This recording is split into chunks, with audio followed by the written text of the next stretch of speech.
ನಮಸ್ಕಾರ, ನೀವು ಕೇಳ್ತಾ ಇದ್ದೀರಾ ಬೆಳಗಾವಿಯ ಮೊಟ್ಟ ಮೊದಲ ರೇಡಿಯೋ ಕೇಂದ್ರ ವೇಣುಧ್ವನಿ. ಇದು 90.4 FM KLE ಕನಸು. ನಿಮ್ಮೊಂದಿಗೆ ನಾನು ಮಂಜುನಾಥ್ ಪೈ. ಸ್ನೇಹಿತರೆ, ಇದು ವಿಶೇಷ ಸಂದರ್ಶನ ಕಾರ್ಯಕ್ರಮ. ಇವತ್ತಿನ ಕಾರ್ಯಕ್ರಮದ ವಿಷಯ ಸಖಿ ಒನ್ ಸ್ಟಾಪ್ ಕೇಂದ್ರ.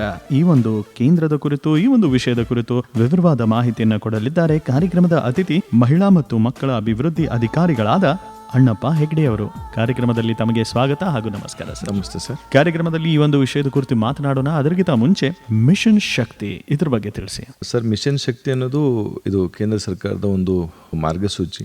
ಈ ಮಾರ್ಗಸೂಚಿಯಲ್ಲಿ ಯಾವ ವಿಭಾಗದಲ್ಲಿ ಏನೇನು ಕೆಲಸಗಳಾಗ್ತಾ ಇದಾವೆ ಅಂತ ಕ್ಲಿಯರ್ ಆಗಿ ಕೊಟ್ಟಿರುವಂಥದ್ದು ಒಂದು ಮಾರ್ಗಸೂಚಿ ಸರ್. ಇಲ್ಲಿ ಮಹಿಳಾ ಮತ್ತು ಮಕ್ಕಳ ಅಭಿವೃದ್ಧಿ ಇಲಾಖೆಯಲ್ಲಿ 2 ಕಾಲಮನ್ನು ಕ್ರಿಯೇಟ್ ಮಾಡ್ತಾರೆ. ಒಂದು ಸಂಬಾಲ, ಇನ್ನೊಂದು ಸಾಮರ್ಥ್ಯ ಅಂತ. ಸಂಬಾಲದಲ್ಲಿ ನಮಗೆ ತಾವು ಹೇಳ್ದಂಗೆ ಸಖಿ ಒನ್ ಸ್ಟಾಪ್ ಬರುತ್ತೆ, ಬೇಟಿ ಬಚಾವೋ ಬೇಟಿ ಪಡಾವೋ ಒಂದು ಸ್ಕೀಮ್ ಬರುತ್ತೆ, ಜೊತೆಗೆ ಮಹಿಳಾ ಸಹಾಯವಾಣಿ ಮತ್ತು ನಾರಿ ಅದಾಲತ್ ಅಂತ ಈ 4 ಯೋಜನೆಗಳು ಸಂಬಾಲದಲ್ಲಿ ಬರ್ತವೆ. ಇನ್ನು ಸಾಮರ್ಥ್ಯದಲ್ಲಿ ಬಂದ್ಬಿಟ್ಟು ಮಾತೃವಂದನ ಒಂದು ಯೋಜನೆ ಬರುತ್ತೆ, ಮಹಿಳಾ ಸಬಲೀಕರಣ ಘಟಕ ಅಂತ ಪ್ರತಿಯೊಂದು ಜಿಲ್ಲೆಯಲ್ಲಿ ಒಂದೊಂದು ಘಟಕಗಳಿದ್ದಾವೆ, ಶಕ್ತಿ ಸದನ ಅಂತ ಒಂದು ಯೋಜನೆ ಬರುತ್ತೆ, ದೆನ್ ಸಖಿ ನಿವಾಸ ಅಂತ ಒಂದು ಯೋಜನೆ ಇದೆ. ಇದರ ಜೊತೆಗೆ ಸಾಮರ್ಥ್ಯದಲ್ಲಿ ಇನ್ನೊಂದು ಮುಖ್ಯವಾಗಿ ಬರುವಂಥದ್ದು ಅಂಗನವಾಡಿ ಕಮ್ ಕ್ರಚ್ ಅಂತ ಬರುತ್ತೆ. ಸೊ ಇವೆಲ್ಲವೂ ಜೊತೆಗೂಡಿ ಮಿಷನ್ ಶಕ್ತಿಯಾಗಿ ಕಾರ್ಯನಿರ್ವಹಿಸುವಂಥದ್ದು. ಈಗ ತಾವು ಕೇಳ್ತಿರೋ ಹಾಗೆ ಈ ಸಂಬಾಲದಲ್ಲಿ ಸಖಿ ಒನ್ ಸ್ಟಾಪು ಒಂದು ಮುಖ್ಯವಾದಂತಹ ಯೋಜನೆ. ಈ ಮಿಷನ್ ಶಕ್ತಿಯಲ್ಲಿ ಸಮಾಜದಲ್ಲಿ ಏನಾಗುತ್ತೆ ಅಂದರೆ, ವೈವಾಹಿಕ ಜೀವನ ಇರಲಿ ಅಥವಾ ಕುಟುಂಬದಲ್ಲಿ ಬದುಕು ಇರಲಿ, ಇಲ್ಲಿ 2 ಥರದ ಹಿಂಸೆಗಳು ಅಥವಾ ದೌರ್ಜನ್ಯಗಳನ್ನ ನಾವು ನೋಡ್ತೀವಿ. ನಿಜ. ಒಂದು ಚಿಕ್ಕ ಪುಟ್ಟ ಜಗಳ ಆಗುತ್ತೆ, ಅಲ್ಲೇ ಮನೆ ಹಿರಿಯ ಇರ್ತಾರೆ, ಅವರೇ ಹಿಂಗೆ ಮಾಡಬೇಡ, ಇದನ್ನು ನೀನು ಇಲ್ಲೇ ಕ್ಲೋಸ್ ಮಾಡ್ಕೊ ಅಂದರೆ ಅದು ಅಲ್ಲಿಗೆ ಕ್ಲೋಸ್ ಆಗಿಬಿಡುತ್ತೆ ಸಮಸ್ಯೆ. ಆ ಸಮಸ್ಯೆ ತೀವ್ರತೆ ಯಾವಾಗ ಸ್ವಲ್ಪ ವಿಕೋಪಕ್ಕೆ ಹೋಗುತ್ತೆ, ಆವಾಗ ಸಾಂತ್ವನ ಕೇಂದ್ರಗಳು ಈ ಒಂದು ಮಹಿಳೆಯರ ಸಮಸ್ಯೆಯನ್ನು ಆಲಿಸ್ತವೆ. ತಾಲೂಕುಗಳಲ್ಲಿ ಪ್ರತಿಯೊಂದು ತಾಲೂಕಲ್ಲಿ ಒಂದೊಂದು ಸಾಂತ್ವನ ಕೇಂದ್ರಗಳಿರ್ತವೆ. ಸೊ ಆ ಸಮಸ್ಯೆಯನ್ನು ಸಾಂತ್ವನ ಕೇಂದ್ರಗಳು ಆಲಿಸಿ ಆ ಕುಟುಂಬದ ಸದಸ್ಯರ ಜೊತೆಗೆ ಒಂದು ಸಮಾಲೋಚನೆಯನ್ನು ಮಾಡಿ ರಾಜ್ಯ ಸಂಧಾನಕ್ಕೆ ಅವ್ರು ಏನಾದರೂ ಒಪ್ಕೊಂಡ್ರೆ ರಾಜ್ಯ ಸಂಧಾನ ಮಾಡಿ ಅವ್ರಿಗೆ ಕಂಡೀಷ್ನಲ್ ಆಗಿ ಕಳಿಸ್ತಾರೆ. ಸೊ ಇದು ಚಿಕ್ಕ ಪುಟ್ಟ ಸಮಸ್ಯೆಗಳು ಬಂದಾಗ ಸಾಂತ್ವನ ಕೇಂದ್ರಗಳಲ್ಲಿ ಆಗುವಂಥ ಕೆಲಸ. ಆದರೆ ಸಖಿ ಒನ್ ಸ್ಟಾಪ್ದಲ್ಲಿ ಸ್ವಲ್ಪ ಈ ಕೇಸಿದ ತೀವ್ರತೆ ಬಹಳ ಗಂಭೀರತೆ ಇರುತ್ತೆ. ಇಲ್ಲಿ ಗಂಡ ಅಥವಾ ಕುಟುಂಬದವ್ರು ಏನು ಮಾಡಿರ್ತಾರೆ, ಆ ಮಹಿಳೆಯನ್ನು ಪ್ರಾಣಕ್ಕೆ ಕುತ್ತು ಬರೋ ಥರ ಇಂಜುರಿ ಆಗಿರ್ಬೋದು, ಅಥವಾ ಅವ್ರನ್ನ ಹೊಡೆಯೋದಾಗಿರ್ಬೋದು, ಹಿಂಸೆ ಕೊಡೋದಾಗಿರ್ಬೋದು, ದೌರ್ಜನ್ಯ ಮಾಡೋದಾಗಿರ್ಬೋದು, ಇನ್ನು ಸಾಮಾಜಿಕವಾಗಿ ನಿಂದನೆ ಮಾಡೋರಾಗಿರ್ಬೋದು, ಈ ಥರನಾಗಿ ಆ ಮಹಿಳೆಯ ಗೌರವಕ್ಕೆ ಧಕ್ಕೆ ಆಗಿರುತ್ತೆ. ಸೊ ಆವಾಗ ಅವರು ಮಹಿಳೆಗೆ ಧಕ್ಕೆ ಆಗಿರೋದು ಅಷ್ಟೇ ಅಲ್ಲ, ಆ ಮಹಿಳೆನ ಸಾಧ್ಯವಾದಷ್ಟು ಆ ವಾಸದ ಪ್ರದೇಶದಿಂದ ಹೊರಗಡೆ ಹಾಕಿರ್ತಾರೆ. ಸೊ ಅಂಥ ಸಂದರ್ಭದಲ್ಲಿ ಈ ಸಖಿ ಒನ್ ಸ್ಟಾಪ್ ಕೇಂದ್ರ ಏನಾಗುತ್ತೆ ಅಂದರೆ ಆ್ಯಕ್ಟಿವ್ ಆಗಿ ಕೆಲಸ ಮಾಡೋಕ್ಕೆ ಸ್ಟಾರ್ಟ್ ಆಗುತ್ತೆ. ಸೊ ಇಲ್ಲಿ ಮಹಿಳೆ ಬಂದ ತಕ್ಷಣವೇ ಮಹಿಳೆಗೆ ಕೇವಲ ಸಾಂತ್ವನ ಒಂದೇ ಅಗತ್ಯವಿರೋದಿಲ್ಲ. ಸೊ ಅವ್ರಿಗೆ ಕಾನೂನು ನೆರವು ಬೇಕಾಗಿರುತ್ತೆ, ಇಲ್ಲಾಂದರೆ ಎಮರ್ಜೆನ್ಸಿ ಮೆಡಿಕಲ್ ಬೇಕಾಗಿರುತ್ತೆ, ಅವ್ರಿಗೆ ವೈದ್ಯಕೀಯವಾಗಿರುವಂಥ ಚಿಕಿತ್ಸೆನೂ ಬೇಕಾಗಿರುತ್ತೆ. ಸೊ ಇದ್ರ ಜೊತೆಗೆ ಅವ್ರಿಗೆ ಅಲ್ಲಿ ಇರೋಕ್ಕೆ ವಸತಿನೂ ಬೇಕಾಗಿರುತ್ತೆ, ಯಾಕಂದ್ರೆ ಮನೆಯಿಂದ ಹೊರಗಡೆ ಇದ್ದುಬಿಟ್ಟಿರ್ತಾರೆ. ಸೊ ಆ ಸಂದರ್ಭದಲ್ಲಿ ಪ್ರತಿ ಒಂದು ಜಿಲ್ಲೆಗಳಲ್ಲಿ ಎಲ್ಲಿ ಸರ್ಕಾರಿ ಆಸ್ಪತ್ರೆ ನಿರ್ಮಾಣ ಇರುತ್ತೋ ಆ ಒಂದು ಪ್ರದೇಶದ ವ್ಯಾಪ್ತಿಯಲ್ಲಿ ಈ ಸಖಿ ಒನ್ ಸ್ಟಾಪ್ ಕೇಂದ್ರಗಳು ನಿರ್ಮಾಣ ಆಗಿ ಅಂದರೆ ಸ್ಟಾರ್ಟ್ ಆಗಿದ್ದಾವೆ. ಸೊ ನಮ್ಮ ಬೆಳಗಾವಿಯಲ್ಲಿ 2 ಸಖಿ ಒನ್ ಸ್ಟಾಪ್ ಕೇಂದ್ರಗಳು ಕೆಲಸವನ್ನು ಮಾಡ್ತಾ ಇದ್ದಾವೆ. ಇದರಲ್ಲಿ ಒಂದು ಬೆಳಗಾವಿ ಬೀಮ್ಸ್ ಒಂದು ಆವರಣದಲ್ಲಿ ಇರುವಂಥದ್ದು, ಇನ್ನೊಂದು ಚಿಕ್ಕೋಡಿ ಮಹಿಳೆ ಮತ್ತು ಮಕ್ಕಳ ಆಸ್ಪತ್ರೆಯಲ್ಲಿ ಇರುವಂಥದ್ದು. 2 ಸಖಿ ಒನ್ ಸ್ಟಾಪ್ ಕೇಂದ್ರಗಳು ಬೆಳಗಾವಿಯಲ್ಲಿ ಕಾರ್ಯನಿರ್ವಹಿಸ್ತಾ ಇದೆ. ಅಂಥ ಸಂದರ್ಭದಲ್ಲಿ ಈ ಯಾವ ರೀತಿಯ ಮಹಿಳೆಯರು ಮತ್ತು ಬಾಲಕಿಯರು ಈ ಕೇಂದ್ರದ ಸೇವೆಯನ್ನು ಪಡೆಯಬಹುದು, ಅದ್ರ ಬಗ್ಗೆ ತಿಳಿಸ್ಬೋದು? ಇಲ್ಲಿ ಕೌಟುಂಬಿಕ ದೌರ್ಜನ್ಯಗೊಳಗಾದಂಥ ಮಹಿಳೆ ಬರ್ತಾರೆ. ಇನ್ನು ಮಕ್ಕಳ ವಿಷಯದಲ್ಲಿ ಬಂದಾಗ ಸಹಜವಾಗಿ ಇಲ್ಲಿ ಬರುವಂಥ ಮಕ್ಕಳು ಯಾರಂದರೆ ಪೋಕ್ಸೋ, ಅಂದರೆ ಯಾವುದು 18 ವರ್ಷದ ಒಳಗಡೆ ಇರುವಂಥ ಒಂದು ಮಗುವಿಗೆ ಲೈಂಗಿಕ ದೌರ್ಜನ್ಯಗಳಾದಾಗ, ಸೊ ಆವಾಗ ಮಗು ಆ ಒಂದು ಸಖಿ ಒನ್ ಸ್ಟಾಪಿಗೆ ಬರುತ್ತೆ ಮತ್ತು ಮಹಿಳೆನೂ ಬರ್ತಾಳೆ. ನಂತರ ಅಲ್ಲಿ ಕಾನೂನು ಪ್ರಕ್ರಿಯೆ ಇದ್ದರೆ ಕಾನೂನು ಪ್ರಕ್ರಿಯೆ ಆಗುತ್ತೆ. ಇಲ್ಲಿಂದನೇ ಬೀಮ್ಸ್ ಅಂದರೆ ಆರೋಗ್ಯದ ವ್ಯವಸ್ಥೆ ಏನಾದರೂ ಪ್ರಕ್ರಿಯೆ ಇದ್ದರೆ ಆರೋಗ್ಯಕ್ಕೆ ಹೋಗುತ್ತೆ. ಸೊ ಆಪ್ತ ಸಮಾಲೋಚನೆ ಅಂತ ಇದ್ದರೆ ಸಖಿ ಒನ್ ಸ್ಟಾಪ್ದಲ್ಲಿ ಆಪ್ತ ಸಮಾಲೋಚಕರು ಇರ್ತಾರೆ, ಅವರು ಆಪ್ತ ಸಮಾಲೋಚನೆ ಮಾಡುವಂಥದ್ದು ಇಲ್ಲಿ ಇರುತ್ತೆ. ಸರ್, ಸಖಿ ಒನ್ ಸ್ಟಾಪ್ ಕೇಂದ್ರದಲ್ಲಿ ಯಾವೆಲ್ಲ ಸೇವೆಗಳು ಉಚಿತವಾಗಿ ಲಭ್ಯವಿವೆ? ಸರ್, ಇಲ್ಲಿ ಮುಖ್ಯವಾಗಿ ಅವರಿಗೆ ಉಚಿತವಾಗಿ ವೈದ್ಯಕೀಯ ವ್ಯವಸ್ಥೆ ಸಿಗುತ್ತೆ. ಆ ಮಗುವಿನ ಮೇಲೆ ಲೈಂಗಿಕವಾಗಿ ಏನಾದರೂ ದೌರ್ಜನ್ಯಗಳಾಗಿದ್ದರೆ ಆ ಮಗು ಇಲ್ಲೇ ಇದ್ದು ಇಲ್ಲಿಂದನೇ ಮಾನ್ಯ ಸಂಬಂಧಿಸಿದ ನ್ಯಾಯಾಲಯಕ್ಕೆ ಆ ಮಗು ಹೋಗುತ್ತೆ, ಅಲ್ಲಿ 164 ಆಗಿ ಮುಂದಿನ ಪ್ರಕ್ರಿಯೆ ಆಗಿರುವಂಥದ್ದು. ಇನ್ನು ಮಹಿಳೆಗೆ ಏನಾದರೂ ಕಾನೂನು ನೆರವು ಬೇಕಾಗಿದ್ದರೆ, ಉಚಿತ ಕಾನೂನು ನೆರವು ಬೇಕಾಗಿದ್ದರೆ ಬಹುಶಃ ನಮ್ಮ ಜಿಲ್ಲಾ ಕಾನೂನು ಸೇವೆಗಳ ಪ್ರಾಧಿಕಾರ ಆ ಒಂದು ಕೆಲಸವನ್ನು ಬಹಳ ಅಚ್ಚುಕಟ್ಟಾಗಿ ನಮಗೆ ಕೊಡ್ತಾ ಇದೆ. ಒಂದೇ ಒಂದು ಸರಿ ಈ ಥರ ಇದೆ ಅಂತಂದರೆ ಮೊನ್ನೆ ಸದಸ್ಯ ಕಾರ್ಯದರ್ಶಿಗಳು ಸರ್ ಸಹಿತ ನಮಗೆ ಭಾಳ ಪಾಸಿಟಿವ್ ಆಗಿ ಒಂದು ಸ್ಪಂದನೆಯನ್ನು ಕೊಡುವಂಥದ್ದು ಮತ್ತು ನಮಗೆ ಎನಿ ಟೈಮ್ ಉಚಿತವಾಗಿ ಕಾನೂನು ನೆರವು ಸಹಿತ ನಮಗೆ DLSನಿಂದ ಸಿಗ್ತಾ ಇದೆ. ಇದ್ರ ಜೊತೆಗೆ ಈಗ ಬೇರೆ ಪ್ರದೇಶದಿಂದ ಮಹಿಳೆ ಬಂದಿರ್ತಾಳೆ, ಸೊ ಅವಳಿಗೆ ಇಲ್ಲಿ ಏನೋ ಸಮಸ್ಯೆ ಆಗಿರುತ್ತೆ. ಸೊ ಇಲ್ಲಿ ಅವ್ರದ್ದು ಯಾವುದೂ ID ಏನೂ ಇರೋದಿಲ್ಲ, ಬಟ್ ಅವ್ರಿಗೆ ಏನಾದರೂ ಇಂಜುರಿಗಳಿದ್ದರೆ ಟ್ರೀಟ್ಮೆಂಟ್ ಮಾಡಿ ಸಂಬಂಧಿಸಿದ ಜಿಲ್ಲೆಯಲ್ಲಿರುವಂಥ ಸಖಿಗೆ ಸಹಿತ ನಾವು ಮಹಿಳೆಯರನ್ನ ಕಳಿಸುವಂಥ ವ್ಯವಸ್ಥೆನ ಮಾಡ್ತಾಯಿದ್ದೀವಿ. ಆಮೇಲೆ ಹೇಗೆ ಕಾರ್ಯನಿರ್ವಹಿಸುತ್ತದೆ ಈ ಒಂದು ಕೇಂದ್ರ, ಅದ್ರ ಬಗ್ಗೆ ತಿಳಿಸ್ಬೋದಾ ಸರ್? ಇಲ್ಲಿ ನಮ್ಮಲ್ಲಿ ಒಟ್ಟು ಒಂದು 8 ಜನ ಕಾರ್ಯವನ್ನು ನಿರ್ವಹಿಸ್ತಿರ್ತಾರೆ. 3 ಶಿಫ್ಟನ್ನು ಹಾಕ್ಕೊಂಡಿದ್ದೀವಿ. ಇಲ್ಲಿ 24 ಅವರ್ನು ಈ ಸಖಿ ಒನ್ ಸ್ಟಾಪ್ ತೆರೆದಿರುತ್ತೆ, ಯಾವಾಗಲೂ ಕ್ಲೋಸ್ ಆಗೋದಿಲ್ಲ ಇದು. ಸೊ ಇಲ್ಲಿ ಒಬ್ಬರು ಆಡಳಿತಗಾರ ಇರ್ತಾರೆ, 2 ಅಡ್ವೊಕೇಟ್ಗಳನ್ನ ಇಲ್ಲಿ ಅಲಾಟ್ ಮಾಡಿರ್ತದೆ. ಸೊ 2 ಕೌನ್ಸಿಲರ್ಸ್ ಇರ್ತಾರೆ, ಸೆಕ್ಯೂರಿಟಿ 2 ಇರ್ತಾರೆ, ಇನ್ನು ಮಲ್ಟಿಪಲ್ ಕ್ಲೀನರ್ಸ್ ಆಗಿ 2 ಕೆಲಸ. ಹೀಗೆ ಅಲ್ಲಿ ಸ್ಟಾಪ್ನ ನಾವು ಅಲಾಟ್ ಮಾಡಿಬಿಟ್ಟು ಕೆಲಸವನ್ನು ಮಾಡುವಂಥದ್ದು. ಪ್ರತಿ 8 ಗಂಟೆಗೆ ಒಂದು ಸಲ ಪಾಳಿ ಬದಲಾಗ್ತಾ ಹೋಗುತ್ತೆ. ದಿವಸಕ್ಕೆ 3 ಪಾಳ್ಯದಲ್ಲಿ ನಾವು ನಮ್ಮ ಸಿಬ್ಬಂದಿಗಳನ್ನ ನಿಯೋಜನೆ ಮಾಡಿರ್ತೀವಿ. ಸೊ ಆ ಸಂದರ್ಭದಲ್ಲಿ ಯಾವುದೇ ಪ್ರಕರಣಗಳು ಬಂದರೂ ಸಹಿತ ನಮ್ಮ ಸಖಿ ಒನ್ ಸ್ಟಾಪ್ದಲ್ಲಿ ಅಟೆಂಡ್ ಮಾಡ್ತಾ ಇರ್ತಾರೆ. ಸರ್, ತಾವು ತಮ್ಮ ಉತ್ತರದಲ್ಲಿ ಕೌನ್ಸಿಲಿಂಗ್ ಅಂತ ಹೇಳಿದ್ರೆ ಅಲ್ಲೇ ಒಂದು ಪ್ರಶ್ನೆ, ಮಾನಸಿಕ ಅಪಘಾತಗೊಳಗಾದ ಮಹಿಳೆಯರಿಗಾಗಿ ಸಮಾಲೋಚನೆ ಅಥವಾ ಕೌನ್ಸಿಲಿಂಗ್ ಹೇಗೆ ಮಾಡ್ತಾರೆ, ಅದ್ರ ಬಗ್ಗೆ ತಿಳಿಸ್ಬೋದು. ಬಹಳ ಮುಖ್ಯವಾಗಿ ಪ್ರಶ್ನೆ ತಾವು ಕೇಳಿದೆ ಸರ್. ಕೌನ್ಸಿಲಿಂಗ್ ಅನ್ನೋದು ಒಂದು ಟ್ರೀಟ್ಮೆಂಟ್. ಇವಾಗ ನಮ್ಮ ಸಿಲೆಬಸ್ಗಳಲ್ಲಿ ಸಹಿತ ಟ್ರೀಟ್ಮೆಂಟ್ ವಿಷಯಗಳಲ್ಲಿ ಬಂದಾಗ ಕೌನ್ಸಿಲಿಂಗು ಒಂದು ಟ್ರೀಟ್ಮೆಂಟ್ ಆಗುತ್ತೆ. ಕೌನ್ಸಿಲಿಂಗ್ಗೆ ಸರಿಯಾಗಿ ಸ್ಪಂದನೆ ಕೊಡುವಂಥ ಅರ್ಥಿ ಅಂದರೆ ಸಮಸ್ಯಾತ್ಮಕ ವ್ಯಕ್ತಿ ಏನು ಅವ್ರಿಗೆ ಸಮಸ್ಯೆ ಇದೆ ಅನ್ನೋದನ್ನು ಕೌನ್ಸಿಲಿಂಗ್ನಲ್ಲಿ ಕರೆಕ್ಟಾಗಿ ಹೇಳಿದರೆ ಅವ್ರಿಗೆ ಏನು ರೋಗ ನಿದಾನ ಅಂತ ಕರಿತೀವಿ ನಾವು, ಬೇಗನೆ ಅಸೆಸ್ ಮಾಡೋಕ್ಕೆ ಸಾಧ್ಯ ಆಗುತ್ತೆ. ಅವ್ರ ಸಮಸ್ಯೆ ಏನಿದೆ, ಅವ್ರ ಸಮಸ್ಯೆಗೆ ಏನು ಚಿಕಿತ್ಸೆ ಕೊಡ್ಬೋದು ಅಂತ ಐಡೆಂಟಿಫೈ ಮಾಡೋಕ್ಕೆ ಸಾಧ್ಯ ಆಗುತ್ತೆ. ಹಾಗಾಗಿ ಕೌನ್ಸಿಲಿಂಗ್ ಬಹಳ ಮುಖ್ಯವಾಗಿರುತ್ತೆ. ಮತ್ತು ಕೌನ್ಸಿಲಿಂಗನ್ನು ಒಂದೇ ಸಲ ನಾವು ರಿಪೋರ್ಟನ್ನು ಮಾಡೋಕ್ಕಾಗೋದಿಲ್ಲ ಸರ್. ಫಸ್ಟು ಬಂದಾಗ ನಾವು ಇನಿಷಿಯಲಿ ಕೌನ್ಸಿಲಿಂಗ್ ಮಾಡ್ತೀವಿ, ನಂತರ ಮಹಿಳೆಗೆ ಟೈಮ್ ತೊಗೊಳ್ತೀವಿ. ಟೈಮ್ ತೊಗೊಂಡು ಇನ್ನೊಂದು ಸಲ ಕೌನ್ಸಿಲಿಂಗ್ ಮಾಡುವಂಥದ್ದು, ಅವಾಗೂ ಓಪನ್ ಅಪ್ ಆಗಲಿ ಅಂದರೆ ಮತ್ತೆ ಕೌನ್ಸಿಲಿಂಗ್ ಮಾಡುವಂಥದ್ದು. ಒಟ್ಟಾರೆಯಾಗಿ ಆ ನೊಂದ ಒಂದು ಜೀವ ಏನಿರುತ್ತೆ ಅದಕ್ಕೆ ಅಡಿಷ್ನಲ್ ಆಗಿ ಏನು ಸಮಸ್ಯೆಗಳಿರ್ತವೆ, ಆ ಸಮಸ್ಯೆ ಹೇಗೆ ಬಂತು ಅನ್ನೋದನ್ನು ಸುದೀರ್ಘವಾಗಿ ಒಂದು ಅಧ್ಯಯನ ಮಾಡುವಂಥ ವಿಧಾನ ಈ ಕೌನ್ಸಿಲಿಂಗ್ ಆಗಿರುತ್ತೆ ಸರ್. ಮತ್ತು ಇದ್ರ ಮೂಲಕನೇ ಹೆಚ್ಚಿನ ಸಮಸ್ಯೆಗಳು ಪರಿಹಾರ ಆಗುವಂಥದ್ದು. ಭಾಳ ಉತ್ತಮ. ಈಗ ಬಹಳಷ್ಟು ಸಂದರ್ಭಗಳಲ್ಲಿ ತಾತ್ಕಾಲಿಕ ಆಶ್ರಯ ಅಗತ್ಯವಿದ್ದರೆ ಯಾವ ರೀತಿಯ ವ್ಯವಸ್ಥೆ ಇದೆ, ಅದ್ರ ಬಗ್ಗೆ ತಿಳಿಸ್ಬೋದು. ತಾತ್ಕಾಲಿಕ ಅಂತ ಇದ್ದಾಗ ನಮ್ಮ ಸಖಿ ಒನ್ ಸ್ಟಾಪ್ಗಳು ನೇರವಾಗಿ ಮಹಿಳೆ ಬರ್ಬೋದು ಸರ್. ಸಖಿ ಒನ್ ಸ್ಟಾಪ್ದಲ್ಲಿ ಇವರೇ ಬರಬೇಕಂತ ಏನು ರೂಲ್ಸ್ ಇಲ್ಲ. ಸಮಸ್ಯಾತ್ಮಕ ಮಹಿಳೆ ಮತ್ತು ಕುಟುಂಬದಿಂದ ದೌರ್ಜನ್ಯಕ್ಕೊಳಗಾದಂಥ ಮಹಿಳೆ ಯಾರಾದರೂ ಯಾವಾಗಲಾದರೂ ಅವ್ರು ಬಂದು ನಮ್ಮ ಸಖಿ ಒನ್ ಸ್ಟಾಪ್ದಲ್ಲಿ ಸೇವೆಯನ್ನು ಪಡ್ಕೋಬೋದು. ಇಲ್ಲಿ 5 ದಿನ ಅವ್ರಿಗೆ ಇರೋಕ್ಕೆ ಅವಕಾಶ ಇರುತ್ತೆ. ನಂತರದ ದಿನಗಳಲ್ಲಿ ಅವರು ಇನ್ನೂ ಸಮಸ್ಯೆ ಹಾಗೇ ಇದೆ ಅಂದಾಗ ಅವ್ರಿಗೆ ನಮ್ಮ ಇಲಾಖೆ ಇನ್ನೊಂದು ಪಾರ್ಟ್, ನಾನು ಆಲ್ರೆಡಿ ತಮ್ಮ ಜೊತೆ ಚರ್ಚೆ ಮಾಡ್ದಂಗೆ ಶಕ್ತಿ ಸದನ ಅಂತ ಇದೆ.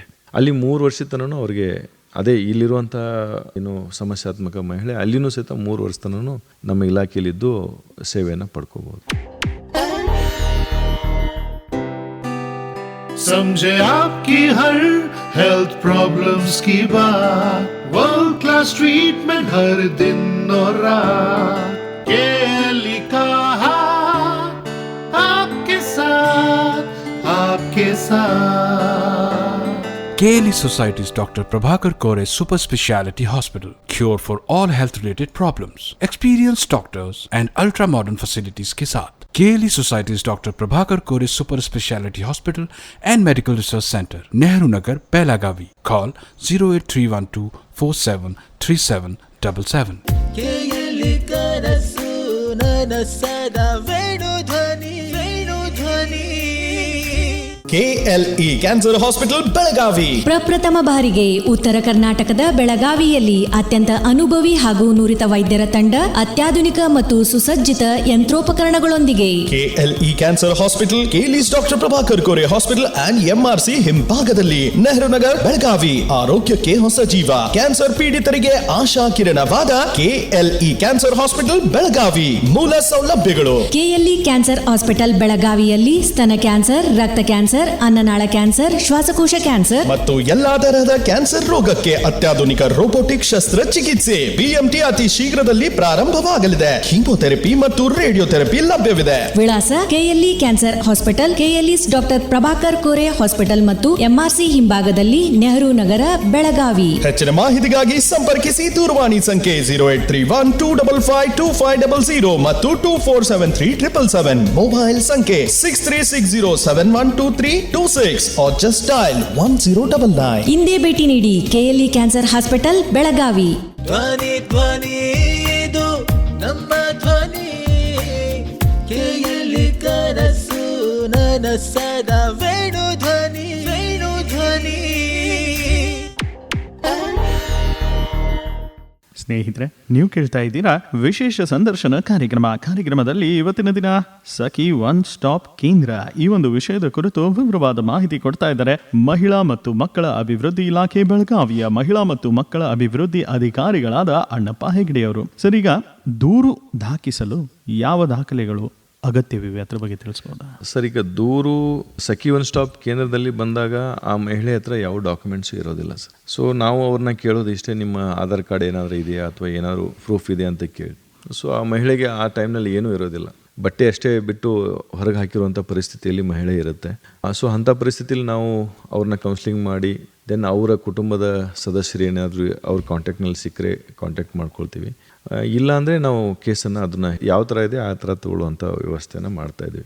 ಅದಕ್ಕೆ ರೀಸೆಂಟ್ಲಿ ನ್ಯಾಷನಲ್ ಲಾ ಕಾಲೇಜ್ನವರು ನಾವು ಒಂದು ಸೆಮಿನಾರ್ಗೆ ಹೋದಾಗ ನಮಗೊಂದು ಸಜೆಸ್ಟ್ ಮಾಡಿದ್ರು ಅವರು, ನೀವು ಇಲಾಖಾ ಅಧಿಕಾರಿಗಳು ಎಲ್ಲೇ ಹೋಗಿ ಅತಿಥಿ ಭಾಷಣ ಮಾಡುವಾಗ ಈ ಒಂದು ಟ್ರಿಕ್ಸನ್ನು ಆ ಒಂದು ಸಮುದಾಯದಲ್ಲಿರುವಂಥ ಮಹಿಳೆಯರಿಗೆ ಕೊಡಿ ಅಂತ. ಸೊ ಅದು ಏನು ಅಂದರೆ ಎಮರ್ಜೆನ್ಸಿ ಕಿಟ್ ಅಂತ. ನಮಗೂ ಫಸ್ಟ್ ಕೇಳಿದಾಗ ಇದೇನು ಹೊಸ ಪದ ಅನಿಸಿತ್ತು, ಬಟ್ ಈ ಪದದಲ್ಲಿ ಒಂದು ಅರ್ಥ ಇದೆ. ಯಾವಾಗ ಮಹಿಳೆಗೆ ಸಮಸ್ಯೆ ಇದೆ, ನನಗೆ ಜೀವದ ಭಯ ಇದೆ ಅಂತ ಅವಳಿಗೆ ಅನಿಸಿದರೆ ಆ ಕುಟುಂಬದಲ್ಲಿ, ಆವಾಗ ಆ ಮಹಿಳೆ ಒಂದು ಎಮರ್ಜೆನ್ಸಿ ಕಿಟ್ಟನ್ನು ಪ್ರಿಪೇರ್ ಮಾಡ್ಕೊಳ್ಬೇಕಾಗತ್ತೆ. ಸೊ ಆ ಎಮರ್ಜೆನ್ಸಿ ಕಿಟ್ನಲ್ಲಿ ಏನಿರಬೇಕಂದ್ರೆ ಅವ್ರಿಗೆ ಬೇಕಾಗಿರುವಂಥ ಮೂಲ ದಾಖಲಾತಿಗಳು, ಆಧಾರ್ ಕಾರ್ಡ್ ಆಗಿರ್ಬೋದು, ಅವ್ರದ್ದು ATM ಆಗಿರ್ಬೋದು, ಜೊತೆಗೆ ಅವ್ರಿಗೆ ಯಾವುದಾದ್ರೂ ಹೆಲ್ತ್ ಇಶ್ಯೂ ಇದ್ದು ಮೆಡಿಕಲ್ ಅಂದರೆ ಡಾಕ್ಟರ್ ಪ್ರಿಸ್ಕ್ರಿಪ್ಷನ್ ಇರುವಂಥದ್ದು, ಇದ್ರ ಜೊತೆಗೆ ಒಂದು marks card xerox, bank account, Aadhaar card. So ಈ ಎಲ್ಲವನ್ನು ಸಣ್ಣ ಒಂದು ಪೌಚ್ನಲ್ಲಿ ಹಾಕ್ಕೊಂಡು ಅವ್ರ ಜೊತೆಗೆ ಯಾವತ್ತೂ ಇರುವಂಥ, ಅಂದರೆ ಯಾವಾಗ ಅವ್ರಿಗೆ ಅಪಾಯ ಇದೆ ಅಂದಾಗ ಎಮರ್ಜೆನ್ಸಿ ಕಿಟ್ಟನ್ನು ರೆಡಿ ಮಾಡಿಕೊಂಡ್ರೆ ಸಮಸ್ಯೆ ಆದಾಗ ಆ ಕಿಟ್ಟಿನ ಜೊತೆಗೆ ಬಂದಾಗ ಅತಿ ಕಡಿಮೆ ಅವಧಿಯಲ್ಲಿ ಬೇಗನೆ ಆ ಒಂದು ಸಮಸ್ಯೆಗೆ ಪರಿಹಾರವನ್ನು ಕೊಡೋಕ್ಕೆ ಸಾಧ್ಯ ಆಗ್ತಾ ಇದೆ. ಈಗ ಇತ್ತೀಚೆಗೆ ನಮಗೆ ಇಲಾಖಾ ಅಧಿಕಾರಿಗಳಿಗೆ ಶಕ್ತಿ ಸದನದಲ್ಲಿರುವಂಥ ಮಹಿಳೆಯರಿಗೆ ಜನ್ಧನ್ ಅಕೌಂಟನ್ನು ನಾವು ಮಾಡಬೇಕಂತ ಇದೆ. ಸೊ ಜನ್ಧನ್ ಅಕೌಂಟ್ ಮಾಡಬೇಕಂದ್ರೆ ಆಧಾರ್ ಕಾರ್ಡ್ ಕಂಪಲ್ಸರಿ ಬೇಕು. ಎಷ್ಟು ಸಮಸ್ಯೆ ಆಗ್ತಾ ಇದೆ ಅಂದರೆ ಸಮ್ಟೈಮ್ ಆ ಆಧಾರ್ ಕಾರ್ಡ್ ಇರುತ್ತೆ ಅವ್ರದ್ದು, ಮಹಿಳೆದು ಆಧಾರ್ ನಂಬರು ಸಿಗುತ್ತೆ, ಬಟ್ OTP ಅವ್ರ ಹಸ್ಬೆಂಡಿಗೆ ಇರುತ್ತೆ, ಅವರು OTP ಸರಿಯಾಗಿ ಕೊಡೋದಿಲ್ಲ. ಅದಕ್ಕೆ ಈಗ ನಮಗೆ ಮನೆ ಜಿಲ್ಲಾಧಿಕಾರಿಗಳು ಸಹಿತ ರೀಸೆಂಟ್ಲಿ ನಮಗೆ ಕ್ಲಿಯರಾಗಿ ಇನ್ಸ್ಟ್ರಕ್ಷನ್ ಕೊಟ್ಟಿದ್ದಾರೆ, ಅಂಥದ್ದು ಆಧಾರ್ ಇದ್ದರೆ ಅಂದರೆ ನಮ್ಮ ಹಂತದಲ್ಲೇ ಅದನ್ನು ಸರಿಪಡಿಸಿ ಮಾಡುವಂಥದ್ದು ಮಾಡ್ತಾ ಇದ್ದೀವಿ. ಈಗ ಆ ಪ್ರಕ್ರಿಯೆನೂ ಪ್ರಾರಂಭವಾಗಿರುವಂಥದ್ದು ಇದೆ. ಬಹಳ ಮುಖ್ಯವಾದ ಒಂದು ಎಮರ್ಜೆನ್ಸಿ ಕಿಟ್ ಬಗ್ಗೆ ತಾವು ತಿಳಿಸಿದ್ರೆ ಬಹಳ ಒಳ್ಳೆಯದಾದಂಥ ಒಂದು ಸಲಹೆ ಅದು. ಈಗ ಗ್ರಾಮೀಣ ಮಹಿಳೆಯರಿಗೆ ಈ ಸೇವೆಗಳ ಬಗ್ಗೆ ಅರಿವು ಮೂಡಿಸಲು ಏನು ಮಾಡಬೇಕು ಅದ್ರ ಬಗ್ಗೆ ತಿಳಿಸಿ ಸರ್. ನಮ್ಮ ಇಲಾಖೆಯಲ್ಲಿ ಮಹಿಳಾ ಮತ್ತು ಮಕ್ಕಳ ಅಭಿವೃದ್ಧಿ ಇಲಾಖೆಯಲ್ಲಿ ಮಾನ್ಯ ಮುಖ್ಯ ಕಾರ್ಯನಿರ್ವಾಹಕರಾದಂಥ ರಾಹುಲ್ ಸಿಂಧೆ ಸರ್ ಅವರು ಭಾಳ ಸೀರಿಯಸ್ ಆಗಿ ರಿವ್ಯೂವನ್ನು ನಮಗೆ ಮಾಡ್ತಾ ಇದ್ದಾರೆ. ಅದರಲ್ಲಿ ಅವರು ಮಾಡ್ತಾ ಇರೋದು ಮುಖ್ಯ ರಿವ್ಯೂಗಳಲ್ಲಿ ಒಂದು ಏನಂದರೆ, ಪ್ರತಿ ತಿಂಗಳ 3ನೇ ಶನಿವಾರ ಪಾಲಕ ಪೋಷಕರ ಸಭೆಯನ್ನು ಮಾಡ್ತಾ ಇದ್ದಾರೆ.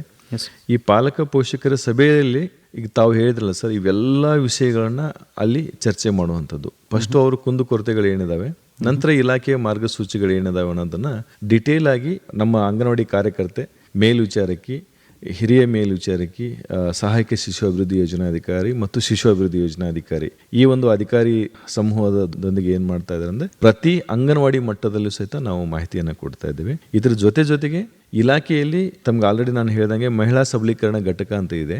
ಇಲ್ಲಿ ಒಬ್ಬರು ಜೆಂಡರ್ ಸ್ಪೆಷಲಿಸ್ಟ್ ಅಂತ ಇರ್ತಾರೆ.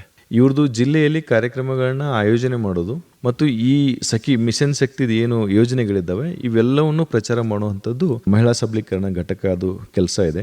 ಇದ್ರ ಜೊತೆಗೆ ನಮ್ಮ ಸಖಿ ಒನ್ ಸ್ಟಾಪ್ಗಳು ಏನು ಮಾಡ್ತಾವೆ ಅಂದರೆ ಗ್ರಾಸ್ ರೂಟ್ನಲ್ಲಿ ತಾವು ಹೇಳ್ದಂಗೆ ಎಲ್ಲಿ ಪ್ರಕರಣಗಳು ಹೆಚ್ಚಿನ ಪ್ರಮಾಣದಲ್ಲಿ ಬರ್ತಾ ಇದ್ದಾವಲ್ಲ ಅದನ್ನ ಒಂದು ಹಾಟ್ಸ್ಪಾಟ್ ಅಂತ ಗುರ್ತು ಮಾಡಿಕೊಂಡು ಆ ಪ್ರದೇಶದ ವ್ಯಾಪ್ತಿಯಲ್ಲಿ ಕಾಲೇಜು, ಸ್ಕೂಲು ಮತ್ತು ಈ ಪಂಚಾಯತ್ ಮಟ್ಟಗಳಲ್ಲಿ ಕಾರ್ಯಕ್ರಮಗಳಾಗುವಾಗ ಅಲ್ಲಿ ಜಾಗೃತಿ ಕೊಡುವಂಥ ಕಾರ್ಯಕ್ರಮಗಳನ್ನು ಮಾಡ್ತಾ ಇದ್ದೀವಿ. ಇತ್ತೀಚೆಗೆ ಮಾನ್ಯ ನಮ್ಮ ಉಪನಿರ್ದೇಶಕರ ಒಂದು ನಿರ್ದೇಶನದ ಮೇರೆಗೆ ನಾವು ಪ್ರತಿಯೊಂದು ತಾಲೂಕಿಗೆ ಒಂದು ಕಾರ್ಯಾಗಾರವನ್ನು ಮಾಡ್ತಾ ಇದ್ದೀವಿ. ITPA ಕಾಯ್ದೆ ಆಗಿರ್ಬೋದು, ಮಹಿಳೆಯರ ದೌರ್ಜನ್ಯ ಆಗಿರ್ಬೋದು, ಇಂಪಾರ್ಟೆಂಟು ನಿಮ್ಮ ಜೊತೆ ಇನ್ನೊಂದು ನಾನು ಹಂಚ್ಕೊಳ್ಬೇಕು, DV ಆ್ಯಕ್ಟ್ ಅಂತ ಒಂದು ಕಾಯ್ದೆ ಇದೆ ಸರ್, ಕೌಟುಂಬಿಕ ದೌರ್ಜನ್ಯ ತಡೆ ಕಾಯ್ದೆ 2005ರಲ್ಲಿ ಆಗಿರುವಂಥದ್ದು. ಸೊ ಇದು ಒಂದು ವಿಶೇಷವಾದಂಥ ಕಾಯ್ದೆ ಸರ್. ಈ ಕಾಯ್ದೆಯನ್ನು ಕುರಿತಾಗಿಯೂ ಸಹಿತ ನಾವು ಗ್ರಾಮೀಣ ಮಟ್ಟದಲ್ಲಿ ಹೆಚ್ಚಿನ ಪ್ರಚಾರವನ್ನು ಹೇಳ್ತಾ ಇದ್ದೀವಿ. ಈ ಒಂದು ಕೇಂದ್ರದ ಸಹಾಯವಾಣಿ ಏನಾದರೂ ಇದೆ, ಅದ್ರ ಬಗ್ಗೆ ಸ್ವಲ್ಪ ತಿಳಿಸ್ಬೋದು? ಸರ್, ತಾವು ಕೇಳಿರುವಂಥ ಪ್ರಶ್ನೆ ಭಾಳ ಮಹತ್ವವಾಗಿರುವಂಥದ್ದು. ನಮಗೆ ಬೆಳಗಾವಿ ಜಿಲ್ಲೆಗೆ 2 ಸಹಾಯವಾಣಿ ಕೆಲಸ ಮಾಡ್ತಾ ಇದ್ದೇವೆ. ಈ ಸಹಾಯವಾಣಿ ಒಂದು ವಿಶೇಷ ನಮಗೆ ಇತ್ತೀಚೆಗೆ, ಯಾಕಂದರೆ ಕೆಲವು ಪ್ರಕರಣಗಳು ಫೋನ್ ಮೂಲಕನೇ ನಮಗೆ ಐಡೆಂಟಿಫೈ ಆಗ್ತಾ ಇದ್ದಾವೆ. ಇತ್ತೀಚೆಗೆ ನಾನೇ ಒಂದು ಪ್ರಕರಣವನ್ನು ಅಟೆಂಡ್ ಮಾಡುವಾಗ ಆ ಮಹಿಳೆ ಅತ್ತೆ ಮತ್ತು ಮನೆಯವರೆಲ್ಲರೂ ಕೂಡಿ ಹಾಕ್ತಾರೆ. ಆ ಮಹಿಳೆ ಒಂದೇ ಒಂದು ಅನುಕೂಲ ಮಾಡಿದ್ದೇನೆಂದರೆ, ಕೋಣೆ ಹೋಗುವಾಗ ಮೊಬೈಲ್ ಜೊತೆಗೆ ಕೋಣೆ ಹೋಗ್ತಾರೆ. ಸೊ ಅಲ್ಲೇ ಇದ್ಕೊಂಡು ನಮಗೆ ಕಾಲ್ ಮಾಡ್ತಿರ್ತಾರೆ ಅವರು, ನಮ್ಮ ಹೆಲ್ಪ್ಲೈನ್ಗೆ ಮತ್ತು ನಮ್ಮ ಸಖಿ ಒನ್ ಸ್ಟಾಪಿಗೆ, ನನಗೆ ಈ ಥರ ಕೂಡಿ ಹಾಕಿದ್ದಾರೆ, ಬಿಡ್ತಾ ಇಲ್ಲ ನನಗೆ, ದಯವಿಟ್ಟು ನನ್ನ ಪ್ರಾಣ ಉಳಿಸಿ ಅಂತ ಈಗ ಕೇಳ್ಕೊಳ್ತಿರುವಾಗ, ಆವಾಗ ನಮ್ಮ ಅಕ್ಕಪಡೆ ಒಂದು ತಂಡ ಮತ್ತು ಪೊಲೀಸ್ ಇಲಾಖೆ ಜೊತೆಗೆ ನಮ್ಮ ಇಲಾಖೆಯವರು ಹೋಗಿ ಆ ಮಹಿಳೆಯನ್ನು ಅಲ್ಲಿಂದ ರಕ್ಷಣೆ ಮಾಡಿ ಸಖಿ ಒನ್ ಸ್ಟಾಪ್ಗೆ ಬಂದು ಕರ್ಕೊಂಬರುವಂಥದ್ದು. ಸೊ ಇದು ಸಾಧ್ಯ ಆಗಿದ್ದು ಮಹಿಳಾ ಸಹಾಯವಾಣಿಯಿಂದ. ಸೊ ಮಹಿಳಾ ಸಹಾಯವಾಣಿಯಲ್ಲಿ ನಮಗೆ 4 ಥರನಾಗಿ ಮಾಹಿತಿಯನ್ನು ನೋಡ್ತೀವಿ ಸರ್. ಇವತ್ತು ಒಂದು ಕೇಸ್ ಬಂತು ಅಂದರೆ ಅದು ಇವೆಂಟ್ನಲ್ಲಿ ಬಂದುಬಿಡುತ್ತೆ. ಅದು ನಾಳೆಗೆ ಒಂದಿನ ಮುಗೀತು ಅಂದರೆ ಪೆಂಡಿಂಗ್ ಇವೆಂಟಿಗೆ ಸಿಗುತ್ತೆ.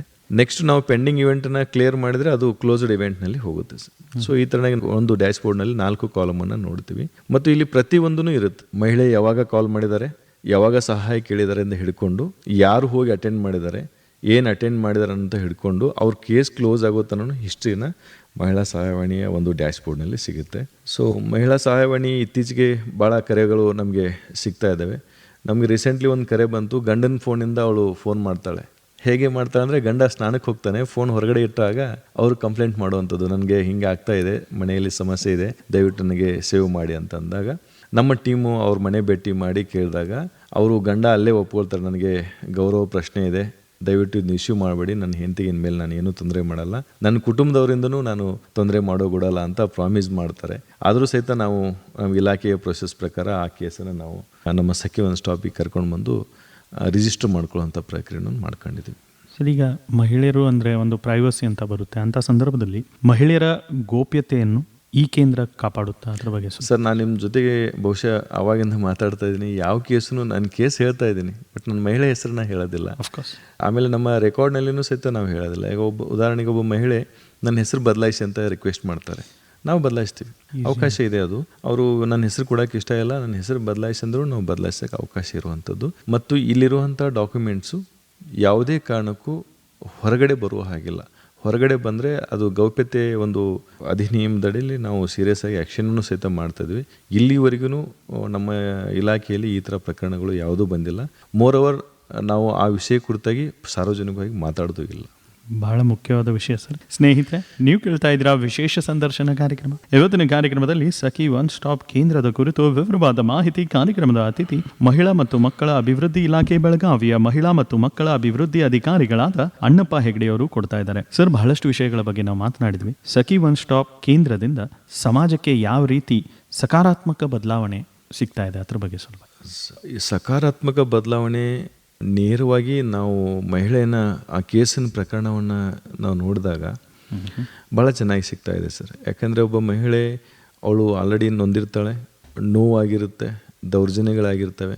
ಸೊ ಇವೆಲ್ಲವೂ ಸಹಿತ ಒಂದೇ ಒಂದು ಸೂರಿನಡಿಯಲ್ಲಿ ಆ ಮಹಿಳೆಗೆ ಸಿಕ್ಕಾಗ ಅವರು ಇನ್ನೊಂದಕ್ಕೆ ಹೋಗಿ ನನಗೆ ಇದು ಹೆಲ್ಪ್ ಬೇಕು ಅಂತ ಕೇಳೋ ಅಗತ್ಯ ಇರೋದಿಲ್ಲ. ಎಲ್ಲವನ್ನೂ ಸಹಿತ ಸಖಿ ಒನ್ ಸ್ಟಾಪ್ದಲ್ಲೇ ನಿರ್ವಹಿಸಿರೋದ್ರಿಂದ ಯಾವುದೇ ಥರ ಸಮಸ್ಯೆಗಳು ಅಲ್ಲಿ ಕಂಡು ಬರೋದಿಲ್ಲ. ನಮಗೆ ಒಂದು ತಾವು ಹೇಳ್ದಂಗೆ ನಾವು ಏನಾಗ್ತಾ ಇದೆ ಸಖಿ ಒನ್ ಸ್ಟಾಪ್ ಕೇಂದ್ರಗಳಂತ ನೋಡಿದಾಗ, ಕೆಲವು ಕೇಸ್ಗಳನ್ನು ಹೋಮ್ ವಿಸಿಟ್ ಮಾಡಿದಾಗೂ ಸಹಿತ ಮಹಿಳೆಯರು ಉತ್ತಮವಾದಂಥ ಒಂದು ಸ್ಪಂದನೆಯನ್ನು ನಮ್ಗೆ ಹೇಳಿದ್ದಾರೆ. ಸೊ ಈ ನಿಟ್ಟಿನಲ್ಲಿ ಸಖಿ ಒನ್ ಸ್ಟಾಪ್ಗಳು ಒಳ್ಳೆ ಕೆಲಸ ಮಾಡ್ತಾ ಇದ್ದೇವೆ ಅಂತ ನಾನು ಹೇಳ್ತೀನಿ. ಸಖಿ ಒನ್ ಸ್ಟಾಪ್ ಕೇಂದ್ರದ ಕುರಿತು ವಿವರವಾದ ಮಾಹಿತಿ ಕೊಟ್ಟರೆ ಕಾರ್ಯಕ್ರಮದ ನಾವು ಕೊನೆಯ ಹಂತಕ್ಕೆ ಬಂದಿದ್ದೇವೆ. ಅಂಥ ಸಂದರ್ಭದಲ್ಲಿ ನಮ್ಮ ಕೇಳುಗರಿಗೆ, ಹಾಗೆ ಬಹಳ ಮುಖ್ಯವಾಗಿ ಮಹಿಳೆಯರಿಗೆ ಹಾಗೂ ಸಾರ್ವಜನಿಕರಿಗೆ ಏನು ಸಂದೇಶ ಕೊಡಲಿಕ್ಕೆ ಇಷ್ಟಪಡ್ತೀರಾ? ಇಲಾಖೆಗಳಲ್ಲಿ ಹಲವಾರು ಯೋಜನೆಗಳು ಇದ್ದಾವೆ. ಇಷ್ಟೆಲ್ಲ ಯೋಜನೆಗಳು ಇದ್ದೂ ಸಹಿತ ಮಹಿಳೆ ಎಲ್ಲೋ ಒಂದು ಕಡೆಗೆ ಇನ್ನೂ ಅದೇ ಒಂದು ದೌರ್ಜನ್ಯ, ಹಿಂಸೆ, ಸಮಸ್ಯೆಗಳಲ್ಲಿ ನಾವು ಬದುಕುತ್ತಿರೋದನ್ನು ನೋಡ್ತಾ ಇದ್ದೀವಿ. ಸೊ ಹಾಗಾಗಿ ನನ್ನ ವಿನಂತಿ ಇಷ್ಟೇ, ನಿಮ್ಗೆ ಯಾವುದೇ ಮಹಿಳೆ ವಿಷಯದಲ್ಲಿ ಯಾವುದೇ ಸಮಸ್ಯೆ ಇರಲಿ, ಆ ಸಮಸ್ಯೆನ ಮಹಿಳಾ ಸಹಾಯವಾಣಿಗೆ ತಾವು ಏನಾದರೂ ಹೇಳ್ಕೊಂಡ್ರೆ ಇಲಾಖಾ ಅಧಿಕಾರಿಗಳು ಮತ್ತು ಇಲಾಖೆಯಲ್ಲಿ ವಿವಿಧ ಯೋಜನೆಗಳಿದ್ದಾವೆ. ಆ ಒಂದು ಯೋಜನೆಗಳ ಅಡಿಯಲ್ಲಿ ಆ ಮಹಿಳೆಗೆ ಎಷ್ಟು ಸಾಧ್ಯ ಆಗುತ್ತೋ ಅಷ್ಟು ಕಡಿಮೆ ಅವಧಿಯಲ್ಲಿ ನಾವು ನ್ಯಾಯವನ್ನು ಕೊಡಿಸೋಕ್ಕೆ ಸಾಧ್ಯ ಆಗುತ್ತಾ ಇದೆ ಅಂತ ಹೇಳೋಕ್ಕೆ ಇಷ್ಟಪಡ್ತಾ ಇದ್ದೀನಿ. ಇನ್ನೂ ಒಂದಿಷ್ಟು ಮಹಿಳೆಯರ ಮನಸ್ಸಿನಲ್ಲಿ ಏನಿದೆ ಅಂದರೆ, ಹೆಲ್ಪ್ಲೈನ್ಗೆ ಕಾಲ್ ಮಾಡಿದ್ರೆ ನನ್ನ ಹೆಸರು ಗೊತ್ತಾಗುತ್ತೆ, ನನಗೆ ಟಾರ್ಚರ್ ಆಗುತ್ತೆ, ಅಥವಾ ನನಗೆ ಇನ್ನೇನೋ ಸಮಸ್ಯೆ ಆಗ್ಬೋದು ಅಂತ. ಸೊ ಹಾಗಾಗಿ ಕೆಲವು ಸಮಸ್ಯೆಗಳು ನಮ್ಮ ಎದುರಿಗೆ ಕಾಣಿಸ್ಕೊಳ್ತಾ ಇಲ್ಲ. ಸೊ ಹೆಲ್ಪ್ಲೈನಿಗೆ ಕರೆ ಮಾಡೋದು ವ್ಯವಸ್ಥೆ ಹೇಗಿದೆ ಅಂದರೆ, ಮೇನ್ ಸರ್ವರ್ ಬೆಂಗಳೂರು ಇರುತ್ತೆ, ನಮಗೆ ಕಾಲ್ ಡೈರೆಕ್ಟ್ ಬರೋದಿಲ್ಲ. ಯಾವುದೇ ಮಹಿಳೆ ಫೋನ್ ಮಾಡಿದ್ರೆ ಬೆಂಗಳೂರಿಗೆ ಹೋಗುತ್ತೆ, ಅಲ್ಲಿಂದ ಕಾಲ್ ಡೈವರ್ಟ್ ಆಗಿ ನಮಗೆ ಬರುವಂಥದ್ದು. ಈ ವ್ಯವಸ್ಥೆಯಲ್ಲಿದ್ದಾಗ ನಾವು ನೇರವಾಗಿ ಅವ್ರದ್ದು ಯಾವುದೇ ಪ್ರಾಥಮಿಕ ಮಾಹಿತಿ ನಾವು ಇಟ್ಕೊಳ್ಳೋಕೆ ಸಾಧ್ಯ ಆಗಲ್ಲ. ಈ ಉದಾಹರಣೆಗೆ ನಾನೇ ಒಬ್ಬ ಇಲಾಖಾ ಅಧಿಕಾರಿಯಾಗಿ ನಾವು ಆವಾಗ ನಮ್ಮ ಹೆಲ್ಪ್ಲೈನ್ಗಳ ಚೆಕ್ ಮಾಡ್ತಿರ್ತೀವಿ. ರೀಸೆಂಟ್ಲಿ ನಾನು ಚೈಲ್ಡ್ ಹೆಲ್ಪ್ಲೈನಿಗೆ ಒಂದು ಕಂಪ್ಲೇಂಟ್ ಹಾಕ್ತೀನಿ, ನೋಡೋಣ ನಮ್ಮ ಟೀಮ್ ಹೇಗೆ ಕೆಲಸ ಮಾಡ್ತಿದೆ ಅಂತ ಹೇಳಿದಾಗ ನನ್ನ ಹೆಸರು ಹೇಳೋದಿಲ್ಲ, ಬಟ್ ಸಮಸ್ಯೆನ ಹೇಳಿರ್ತೀನಿ ನಾನು. ಸೊ ಆ ಸಮಸ್ಯೆಗೆ ನಮ್ಮ ಚೈಲ್ಡ್ ಹೆಲ್ಪ್ಲೈನು ಒಂದು 2 ಗಂಟೆ ನಂತರ ಅಲ್ಲಿ ಬಂದು ವಿಸಿಟ್ ಮಾಡ್ತಾರೆ. ಈ ಥರ ಕಂಪ್ಲೇಂಟ್ ಬಂದಿದೆ, ಅನ್ನೊಂದು ಕಾಲ್ ಬಂದಿದೆ, ಇಲ್ಲಿ ಮಕ್ಕಳು ವಿದ್ಯಾಭ್ಯಾಸ ಮಾಡುವಂಥ ಒಂದು ಹಾಸ್ಟೆಲು, ಇಂಥವರು ಸೋ ಆ್ಯಂಡ್ ಸೋ ಇವರು DJ ಎಲ್ಲ ಹೆಚ್ಚಿನ ಸೌಂಡ್ ಎಲ್ಲ ಹಚ್ತಾ ಇರ್ತಾರೆ ಅಂತ ಕೇಳಿದಾಗ ಆ ವ್ಯಕ್ತಿ ತಪ್ಪು ಒಪ್ಕೊಂಡು, ಇನ್ಮೇಲೆ ನಾನು ಸ್ಪೀಕರ್ ಹಾಕೋದಿಲ್ಲ ಸರ್, ತೆಗಿತೀನಿ, ಕಡಿಮೆ ಸೌಂಡ್ ಇಟ್ಕೊಂಡು ಕೇಳ್ತೀವಿ ಅಂತ ಹೇಳ್ತಾರೆ. ಸೊ ಇದನ್ನು ತಮ್ಮ ಜೊತೆಗೆ ನಾನು ಯಾಕೆ ಹೇಳ್ಕೊಂಡೆ ಅಂದರೆ, ಯಾವ ಥರನಾಗಿ ಕೆಲಸಗಳನ್ನ ಇಲಾಖೆ ಮಾಡ್ತಾ ಇದೆ ಅನ್ನೋಕ್ಕೆ ಇದೊಂದು ನಮಗೆ ಎಕ್ಸಾಂಪಲ್ಸು. ಸೊ ಇಲ್ಲಿ ನಾನೊಬ್ಬ ಇಲಾಖಾಧಿಕಾರಿಯಾಗಿ ನನ್ನ ಹೆಸರು ಹೇಳಿ ನನ್ನ ನಂಬರ್ನು ಕೊಡ್ಬೋದಾಗಿತ್ತು, ಬಟ್ ನೋಡೋಣ ಇದು ಎಷ್ಟು ಕಾನ್ಫಿಡೆನ್ಷಿಯಲಿ ಮೇಂಟೈನ್ ಮಾಡ್ತಾರೆ ಅಂತ ನೋಡೋಕ್ಕೆ ಮಾಡಿರುವಂಥದ್ದು. ಸೊ ಇಲಾಖೆಯಲ್ಲಿ ಯಾವುದೇ ಥರನಾದ ಮಹಿಳೆ ಆಗಿರಲಿ, ಮಗು ಆಗಿರಲಿ, ಕಂಪ್ಲೇಂಟನ್ನು ಸಹಾಯವಾಣಿ ಮೂಲಕ ರಿಜಿಸ್ಟರ್ ಮಾಡಿದ್ರೆ ಅವ್ರ ಮಾಹಿತಿಯನ್ನು ನಾವು ಯಾರಿಗೂ ಕೊಡೋದಿಲ್ಲ. ಅವ್ರು ಯಾರು ಬಂದು ಕೇಳಿದ್ರು ನಾವು ಕೊಡೋದಿಲ್ಲ, ಗೌಪ್ಯವಾಗಿರುತ್ತೆ. ಸೊ ಮುಕ್ತವಾಗಿ ತಮ್ಮ ಸಮಸ್ಯೆಗಳನ್ನ ನಮ್ಮ ಸಹಾಯವಾಣಿಯೊಂದಿಗೆ ಹಂಚ್ಕೊಂಡ್ರೆ ಸಮಸ್ಯೆಗೆ ಪರಿಹಾರ ಸಿಗಕ್ಕೆ ಸಾಧ್ಯ ಅಂತ ಹೇಳ್ತಾ ಇದ್ದೀನಿ. ಕಾರ್ಯಕ್ರಮದಲ್ಲಿ ತಮ್ಮ ಬಹುಮೂಲ್ಯ ಸಮಯ, ವಿವರವಾದ ಮಾಹಿತಿ ಕೊಟ್ಟಿದ್ದಕ್ಕೆ ಧನ್ಯವಾದ ಹಾಗೂ ನಮಸ್ಕಾರ.